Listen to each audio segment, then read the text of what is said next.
Gagawa tayo ng pizza lasagna! And yes po, sa walang mga oven ay pwede nyo tong gawin. Gagawa tayo ng Supreme style na pizza lasagna. Ito yung typical na pizza style na nakikita natin. At syempre, gagawa din tayo ng Hawaiian style na pizza lasagna. Flex ko lang ang regalo ng Virginia. Pinapaalala ng Virginia na tuloy pa rin ang Pasko. Kaya celebrate your Christmas with Virginia ham. Para sa pizza lasagna natin, gagamitin natin ang Virginia Pineapple Ball Ham. Kumuha lang tayo ng konti nito. Ang gagawin ko lang, ikakat natin into pieces. Maglalagay tayo sa sauce, toppings at palaman. Siyempre, ang unang gagawin natin, lutuin natin ang ating lasagna pasta. So, lutuin mo lang yung pasta according sa package. Sunod naman, lutuin natin ang ating red sauce. Mag-preheat tayo ng cooking oil. Ang gagamitin natin ay ang Virginia Sunflower Cooking Oil. Kapag mainit na ang mantika, igisa na natin ang onions.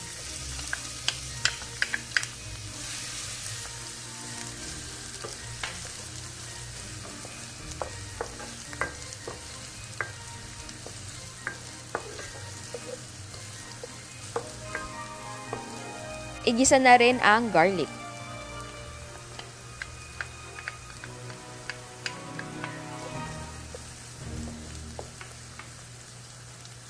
Isabay na din natin ang Virginia ham. Kung ayaw nyo na igisa ang ham, pwedeng ilagay ito pagkatapos mong igisa ang giniling.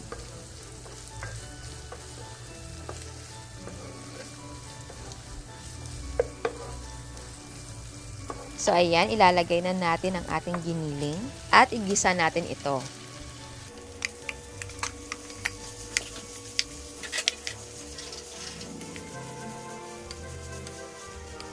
Maglagay tayo ng salt and pepper to taste.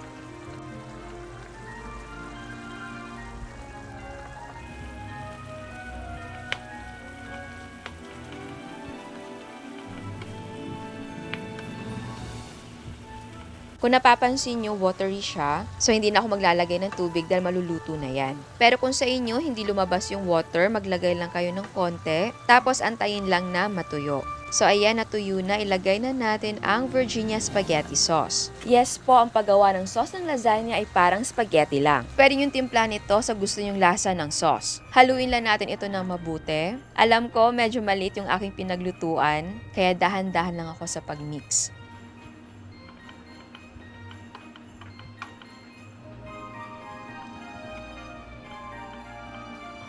Titimplahan ko ito ng dried basil and dried oregano para mas ma-achieve natin yung pizza-like na lasa. Well, optional naman siya. Kung hindi kayo mahilig sa herbs, pwedeng hindi nyo nalagyan. And maglalagay tayo ng mushrooms. So, eto ay slice na. Napibili naman natin ito sa lata. And then, isimmer natin ito for 3 minutes.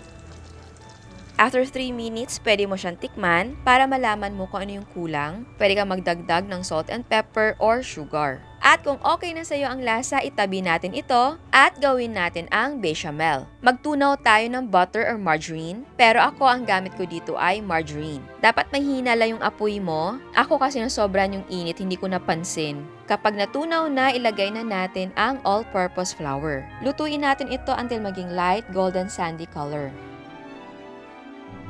And then, ilagay na natin ang evaporated milk.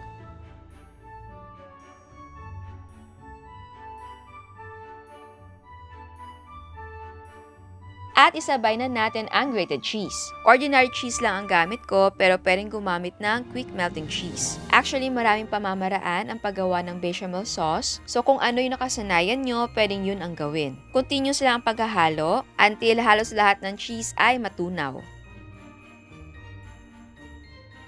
At maglagay na din tayo ng nutmeg powder. And yes, eto po ay optional. Ayan, eto na siya. Halos lahat ng cheese ay natunaw na. So, okay lang kung hindi natunaw lahat kasi eventually mawawala din yan. So, ngayon, mag-assemble na tayo. Mag-spread tayo ng konting red sauce sa ating aluminum tray. Kung meron kang heat-proof or baking dish, ay pwedeng yun na ang gamitin. Magpatong tayo ng first layer ng ating lasagna pasta. I-cut mo lang yung pasta kung hindi kasya sa lalagyan. And mag-spread tayo ng ating bechamel sauce or white sauce. Maglagay ulit tayo ng red sauce.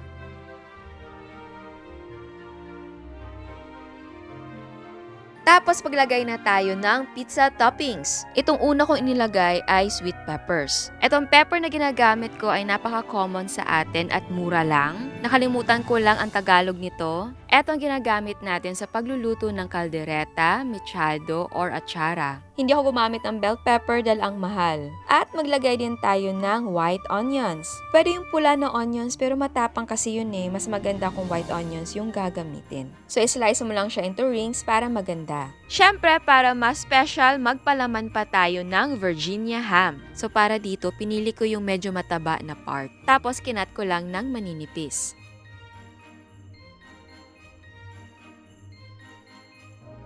At maglagay din tayo ng black olives. Again, kung hindi kayo maglalagay ng mushroom sa ating red sauce, pwedeng gawing pang toppings. Maglagay din tayo ng mozzarella cheese. And yes po, pwedeng gumamit ng quick melting cheese. Tapos i-cover natin ang second layer ng lasagna pasta. And then i-continue lang ang steps until ma-reach natin ang top ng container or maging 3 or 4 layers na.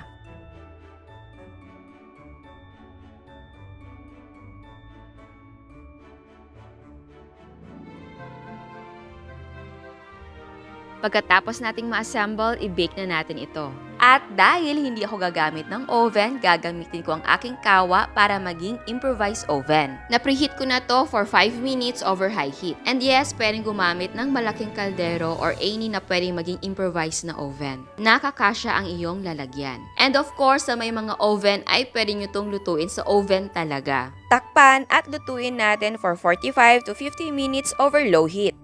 And after 50 minutes, luto na ang ating pizza lasagna. Ngayon naman, gawin natin ang Hawaiian style na pizza lasagna. So same process lang, maglagay tayo ng konting red sauce sa ating lalagyan.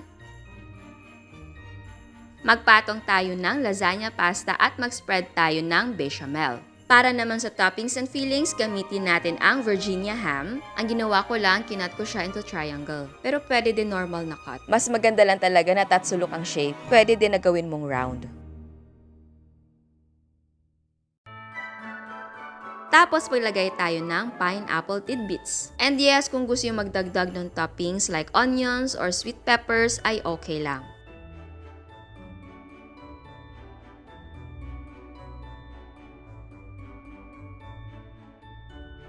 And same din, maglagay tayo ng mozzarella cheese.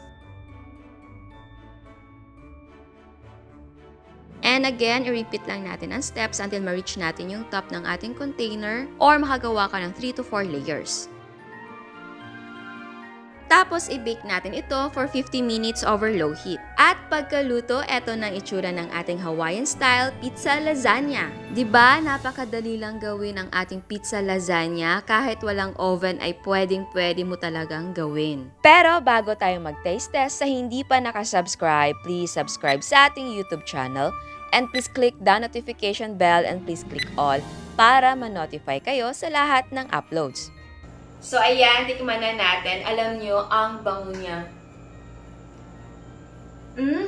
Pero ito talaga yung parang pizza yung amoy niya, tsaka yung dating niya. Kasi meron tayong inilagay, diba, na onions, tapos merong pepper, and then meron yung olives, ganun. So, ito naman yung ating Hawaiian. Hawaiian.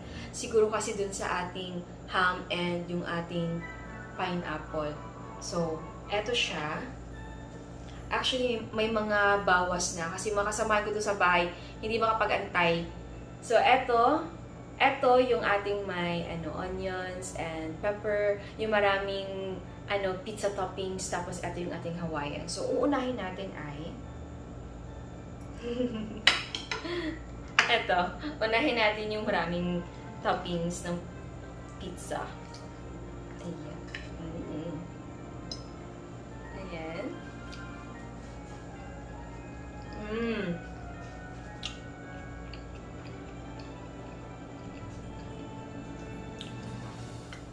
Tamang-tama lang talaga na tawagin siyang pizza lasagna dahil yung lasa niya talaga ay pizzang pizza.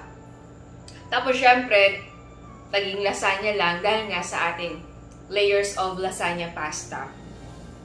Pero yes, malapit na malapit talaga sa pizza. Kaya sa mahilig sa pizza at sa lasagna, perfecto, magugustuhan nyo talaga. Super special talaga yung ating lasagna.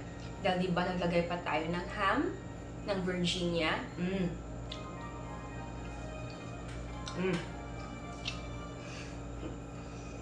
Talaga. Ang sarap niya.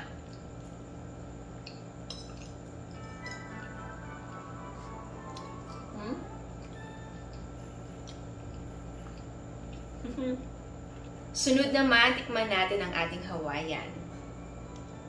Alam niyo ba sa pizza, ang paborito ko ay ang Hawaiian pizza? Diba yung iba parang ayaw nila na may pineapple sa pizza nila, pero ako gusto ko.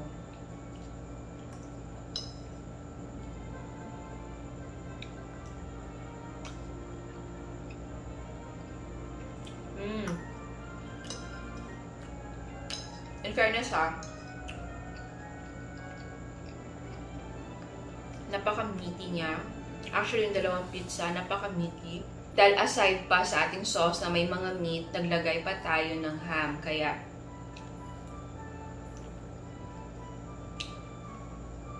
nagtataka kung bagay ba yung pineapple sa ating lasagna. Yes po, dahil yung ating namang pineapple na galing sa can ay okay lang siya, hindi siya matapang. Unlike sa fresh talaga, mas hindi siya strong. Tsaka mas gusto ko siya. Hindi kasi yung parang maasim, yung nasa mga can na pineapple, kaya okay lang. Kung ikukumpara natin yung dalawa, eto si Hawaiian, yung malapit talaga sa plain lang na lasagna. Pero eto talaga, mas malapit talaga siya sa, or bagay siyang tawagin na pizza lasagna talaga. Kasi andun talaga yung lasa, kung ano yung and amoy ng pizza, yun na yun talaga. Yun lang nga, lasagna siya. Kasi nga, may pasta lasagna tayo, hindi bread yung gamit natin.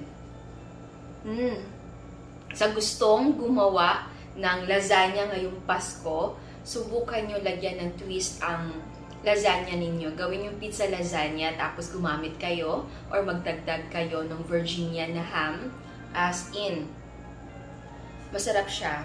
Yun nga, sa mahilig sa pizza and sa lasagna, magandang combination siya.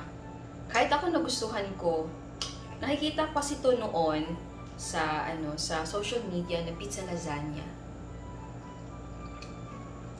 Ang sarap. Yung lasa talaga. Kasi nga, dun nga sa mga inilagay natin na mga onions, tapos yung pepper, yung na olives. And again, kung gusto niyo maglagay ng ibang pizza toppings, okay lang. Kasi diba, lahat naman tayo, meron tayong mga iba't ibang gusto sa ating pizza toppings. So, pwede kang maglagay ng kahit anong pizza toppings. Ang sarap. Pansin nyo ba kapag Pasko and New Year, hindi nawawala ang ham? Parang star talaga siya sa handaan. Kahit mga anong putahe pa yung lulutuin mo, basta may hamon, napaka-special na.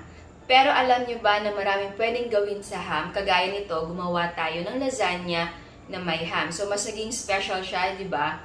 And pwede mo siyang gawing cordon bleu. Pwede mo din siyang pangsahog sa ating green salad or sa macaroni salad. Ano ba? Canapé, sandwich, di ba? Ang dami talagang pwedeng gawin sa ating ham. Di ba, hindi lang siya pang centerpiece. Pwede mo talaga siyang gamitin sa kahit anong mga recipe na gusto mo. Alam ko maraming nangyari sa taon na ito, yung mga bagay na hindi natin inaasahan na mangyayari sa panahon talaga natin. Pero wag natin itong gawing hadlang para maging masaya. Lalo na ngayon na magpapasko at bagong taon, okay lang naman na mag-celebrate. Kahit hindi bongga. Simpleng pasasalamat lang, di ba? Kasi kahit ganito yung nangyari sa atin ngayong taon na ito, hindi mo may kakaila na meron tayong mga blessings. Kahit maliit man yan, blessing pa rin yan. Count your blessing, ika nga. Subukan mo magbilang ng mga blessings na nangyari sa iyo ngayong taon. Maliit man yan or malaki, blessing talaga yan. Kaya tuloy pa rin ang Pasko, huwag masyadong malungkot, huwag problemahin masyado ang mga problema, hindi maganda yon. So ayan, sana nagustuhan nyo ang ginawa nating pizza lasagna ngayon na may Virginia ham. Ciao! Again, sa mga hindi pa nakasubscribe, please subscribe sa ating YouTube channel and please click the notification bell and please click all para ma-notify kayo sa lahat ng uploads. And please don't forget to like our Facebook page and follow us on Instagram. Thank you!